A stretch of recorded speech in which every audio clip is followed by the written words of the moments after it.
Баршаңызға сәлем достар. Әдеттегідей бүгін түс жору жайлы видео болады. Кейде түсімізде үстімізге бір нәрсенің құлағанын немесе өзіміз бір биік төбеден құлағанымызды көріп, шошып оянып, аяқтарымызды ұстап қалатын жағдайлар болып тұрады. Бүгінгі тақырыбымыз осыған арналады. Ислам ғұламалары осы тақырыптардағы түстерді қалай жорыған, осыған тоқталып өтейік. Ибн Сириннің айтуынша, егер түсіңізде сіздің үстіңізге біреу құласа, жауыңызды сізді жеңеді деп жорыған. Ал егер сіз бір тау, биік үйден немесе тағы сол секілді нәрселерден құласаңыз, қалай жорылады? Осыған тоқталайық. Түсіңізде бетіңізбен жерге құласаңыз, ол түсте жақсылық жоқ, яғни сіз біреумен ұрыссаңыз жеңілесіз дегенді білдіреді.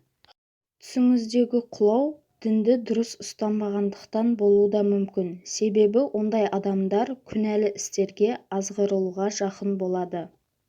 Ал түсіңізде мешіттің ішінде, балабақша немесе тағы басқа сондай жерлерде құласаңыз, онда ол күнә істеріңізді тастап, жақсылық жасағаныңыздың белгісі.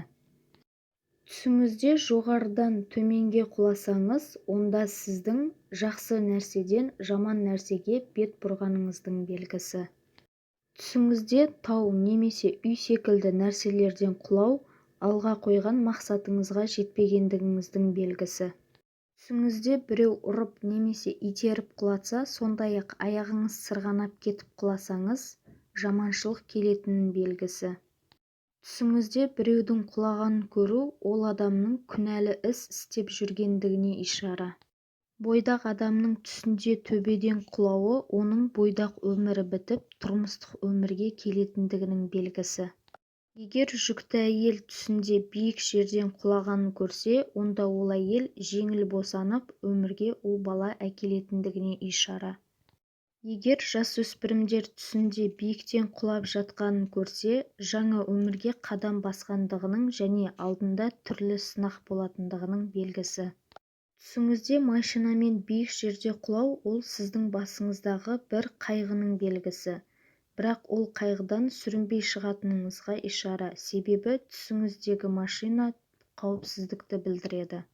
Сондай-ақ түсіңіздегі биік жерден құлап, одан кейін тұрып кетсеңіз, алда болатын сынақтардан сүрінбей өтетіндігіңізге ишара. Түсіңізде биік жерден құлайын деп құламай қалсаңыз, өміріңізде алға қойған мақсатыңызға жететіндігіңіздің белгісі. Кішкентай балаңыз төбеден құлағанын көрсе, онда оның қауіпсіздікте өмір сүріп жатқандығына ишара. Достар, осымен түс жоруға арналған шығарылымымыз аяқталды. Егер де менің видеом ұнаған болса, менің каналыма жазылып, астына лайк басып, комментария қалдырыңыздар.